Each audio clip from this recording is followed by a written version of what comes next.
नमस्कार. जगू आनंदे, शिकू आनंदे या यूट्यूब चॅनलमध्ये आपल्या सर्वांचं मनःपूर्वक स्वागत.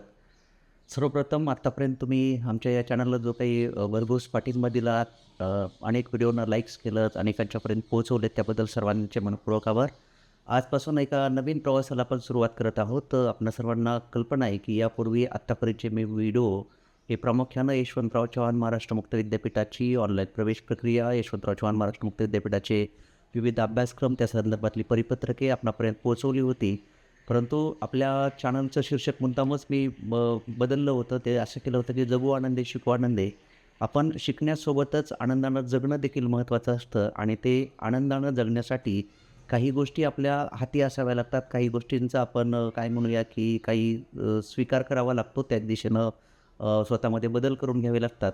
त्याच दृष्टीनं आजपासून आपण मराठीतील काही महत्त्वाची निवडक पुस्तकं आपणापर्यंत पोहोचवण्याचा प्रयत्न करणार आहोत. त्या पुस्तकाची मध्यवर्ती कल्पना, ते पुस्तक आपण का वाचलं पाहिजे, त्या पुस्तकाची बलस्थानं काय आणि ते पुस्तक आपल्याला काय विचार देऊन जाणार आहे, त्यातनं आपण स्वतःमध्ये कसं परिवर्तन घडवून आणणार आहोत, हे आपण सांगणारी एक नवीन मालिका या व्हिडिओपासून सुरू करत आहोत.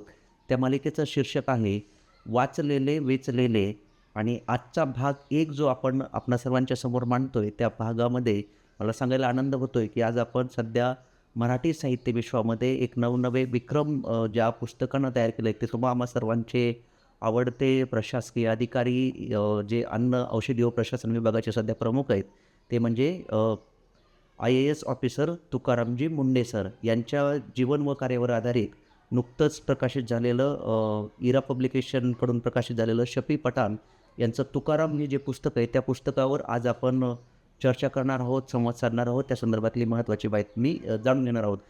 सर्वांना मला सांगायला आवडेल की हे जे पुस्तक आहे ते इरा पब्लिकेशन यांच्याकडून नुकतंच 17 जुलै 2026 रोजी प्रकाशित झालेलं आहे आणि महत्त्वाची गोष्ट म्हणजे मराठी साहित्य विश्वामध्ये या पुस्तकानं असा एक विक्रम दिलेला आहे की सुरुवातीलाच या पुस्तकाच्या 1,00,000 प्रती छापल्या गेलेल्या आहेत आणि त्या तितक्याच वाचकांपर्यंत पोहोचलेल्या देखील आहेत. या अर्थानं मराठी साहित्य विश्वामध्ये मागची शेकडो वर्ष असा विक्रम झाला नव्हता आणि पुढे कधी होईल हे आपण सांगू शकणार नाही, असं एक हे पुस्तक आहे. या पुस्तकाची एकूण पृष्ठसंख्या आहे 216 पेजेस आणि मला सांगायला आनंद वाटतो की इरा पब्लिकेशननं या पुस्तकाची किंमत खूप कमी ठेवलेली. खूप कमी म्हणजे किती, तर ₹216. कदाचित एवढ्याच पेजेसच्या पुस्तकाची किंमत ही 300 असू शकली असती, 350 असू शकली असती. परंतु तुकाराम मुंडेंचं कर्तृत्व लक्षात घेता आणि त्यांचा विचार लोकांच्यापर्यंत पोहोचण्यासाठी या पुस्तकाची किंमत फक्त ₹250 ठेवलेली आहे. आणि दुसरी महत्त्वाची गोष्ट की या पुस्तकाचा फॉन्ट असेल, त्याची एकूण छपाई, त्याचं एकूण निर्मिती मूल्य, खरोखरच सगळ्याच गोष्टी अत्यंत उत्तमरित्या जुळून आलेल्या आहेत. त्यामुळे मला इरा पब्लिकेशनला या निमित्तानं धन्यवाद द्यायचे की असं एक महत्त्वाचं पुस्तक खास आपल्या सर्वांसाठी आणलेलं आहे. आपण जाणून घेऊया की या पुस्तकामध्ये मुख्य विषय काय आहेत. तर प्रामुख्यानं यामध्ये तुकाराम मुंडे यांची जडणघडण कशी झाली, त्यांचं बालपणीचं वातावरण कसं होतं, त्यांचं शैक्षणिक शालेय जीवन कसं राहिलं, महाविद्यालयीन शिक्षण कसं झालं, अशा अनेक महत्त्वाच्या गोष्टी या पुस्तकामध्ये. त्यांची आईचं नाव आहे आसरूबाई मुंडे आणि वडिलांचं नाव आहे हरिभाऊ मुंडे. हे खरं तर एका शेतकरी कुटुंबातलं हे वातावरण, शेतकरी कुटुंबातले आई-बाबा आणि पाचीला पुजलेलं दारिद्र्य, घरात काही कारणामुळं होणारी उपासमार, त्याचबरोबर शेतीतून उत्पन्न न होणं, शेतकऱ्याच्या ज्या व्यथा-वेदना असतात, त्या व्यथा-वेदना तुम्हाला या पुस्तकात अनुभवायला मिळतात. आणि अशा या आई-वडिलांच्या पोटी तुकाराम मुंडेंचा जन्म झालेला. या पुस्तकामध्ये तुम्हाला लक्षात येईल की तुकाराम मुंडेंच्या जीवनामध्ये 3 वेळेस प्राणघातक प्रसंग आलेले होते आणि त्या प्राणघातक प्रसंगातून सुद्धा तुकाराम मुंडे वाचले. कदाचित नियतीलाच काही एक चांगलं घडवून आणायचं होतं म्हणून ते अशा प्राणघातक संकटातून वाचले, ही एक महत्त्वाची गोष्ट आहे. मला महत्त्वाचा भाग जो जाणवला या पुस्तकातला की या पुस्तकाचे जे लेखक आहेत शफी पठाण यांचं मला खास मनापासून कौतुक करायचं आहे की हे त्यांनी तुकाराम मुंडेंचं चरित्र लिहिलेलं आहे. ज्याला आपण परकाया प्रवेश करून लिहिणं म्हणतो, ती खूपच अवघड गोष्ट असते. एक वेळेस मला सांगितलं माझं चरित्र लिहायला किंवा तुम्हाला सांगितलं तर ते आपलं लिहू शकू, परंतु दुसऱ्याचं चरित्र त्याच्या भूमिकेमध्ये जाऊन लिहिणं ही खरोखरच एक चॅलेंजिंग गोष्ट असते आणि ती चॅलेंजिंग गोष्ट खूप उत्तमरित्या, खूप ज्याला आपण काय म्हणतो की अगदी मॅक्झिमम चांगल्या रीतीनं शफी पठाण यांनी पूर्ण केलेली, त्याबद्दल त्यांचे मानावं तेवढे आभार कमीच आहेत. मला त्याचं सांगायचं आहे तुम्हाला की या पुस्तकाची भाषा अत्यंत साधी, सहज, प्रभावी, आकलनसुलभ अशी झालेली. त्यामुळं कोणीही हे पुस्तक वाचायला हाती घेतलं तर त्याला ते सहज समजण्याजोगं आहे आणि मला 1-2 चांगले अनुभव सांगायचे आहेत, की जेव्हा मी हे पुस्तक हाती घेतलं रविवारी एका सुट्टीच्या दिवशी, तर दुपारी 1 वाजता मी हे पुस्तक हाती घेतलं आणि संध्याकाळी 7 वाजता ते पूर्ण पुस्तक फिनिश करून टाकलं 216 पानाचं. मजा आली वाचताना. एक खूपच सुंदर अनुभव होता तो.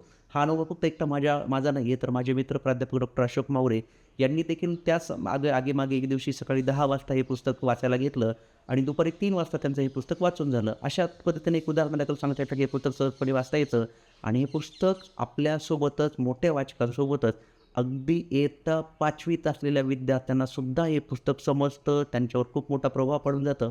याचं एक उदाहरण मला तुम्हाला सांगायचं आहे, की जेव्हा आम्ही ही पुस्तक लोकांच्यापर्यंत पोहोचवायचा प्रयत्न केला, एकूणच चांगलं पुस्तक विद्यार्थ्यांच्या हाती जावं या उद्देशानं, तेव्हा आमच्या परिसरातील एका शाळेतील 2 मॅडमनी इयत्ता 4थीच्या स्कॉलरशिपमध्ये आलेल्या 33 विद्यार्थ्यांना हे पुस्तक भेट दिलं आणि आम्ही एक दिवशी त्या विद्यार्थ्यांशी प्रत्यक्ष चर्चा केली, संवाद साधला, प्रश्नोत्तरं साधली. तर मला सांगायला आनंद वाटतो, की 5वीच्या मुलांनासुद्धा हे पुस्तक खूप छान समजतं. त्यावरचा जो मुख्य भाग आहे तो आपल्यापर्यंत पोहोचवतात आणि त्यातनं ते प्रेरित होतात. त्यामुळं विद्यार्थ्यांसाठी हे पुस्तक खूप महत्त्वाचं आहे, हे आपण सगळे जर लक्षात घ्या. कुणालाही हे पुस्तक समजू शकतं. आता मला तुम्हाला सांगायचं आहे, की तुकाराम मुंडे घडतात कसे याचं वर्णन या पुस्तकामध्ये. तर लक्षात घ्या, की तुकाराम मुंडेंसारखा आयडियल IAS ऑफिसर हा एका रात्रीतून, काही महिन्यातून, काही वर्षातून घडत नसतो. तर तुकाराम मुंडेंची जडणघडण जी आहे ती पूर्ण अगदी लहानपणापासून ते आत्तापर्यंत जे घडले त्याच्यामध्ये त्यांचं कौटुंबिक वातावरण, त्यांचा लहानपणापासूनचा स्वभाव, त्यांच्या वडिलांचे त्यांच्यावर झालेले संस्कार, त्याचबरोबर सुरुवातीपासूनची निर्भीड वृत्ती खूप महत्त्वाची. मला मोजके घटनाप्रसंग सांगायचे आहेत, की तुकाराम मुंडे अ, अगदी शालेय वयात असताना एका कामचुकार न शिकवणाऱ्या शिक्षकाला त्यांनी निलंबित करायला त्या व्यवस्थेला भाग पाडलं होतं. इतका चाणक्यपणा, इतकी निर्भयता ही तुकाराम मुंडेंच्या अंगी अगदी लहानपणापासून आहे. एक प्रसंग असा आहे, की तुकाराम मुंडेंच्या शेतावर शेजाऱ्याची भांडणं होतात. तो शेजारी वडिलांवर धावून येतो. तेव्हा तुकाराम मुंडे ज्या आवेशानं, ज्याला आपण काय म्हणतो, की वीरतेनं त्या विरोधी माणसावर धावून जातात आणि तुकाराम मुंडेंचा हा आवेश बघून, जोश बघून तो तिथल्या तिथंच थांबतो आणि ते भांडण तिथंच संपतं. हेही मला तुम्हाला आवर्जून सांगितलं पाहिजे. तात्पर्य लहानपणापासूनच तुकाराम मुंडे हे खूप ज्याला आपण काय म्हणतो, की निर्भय, ज्याला आपण काय म्हणूया, की शूरवीरता असलेलं, सत्याची चाड असलेलं, अन्यायाची चीड असलेलं एक व्यक्तिमत्व आहे. त्यामुळे तुकाराम मुंडेंचा हा जो जीवन प्रवास आहे तो जाणून घ्यायला मजा येणार आहे. आता आपण बघूया, की तुकाराम मुंडे IAS कसे झाले. खरं तर पहिल्या प्रयत्नामध्ये ते IASची फक्त प्रिलिम परीक्षा पास झाले.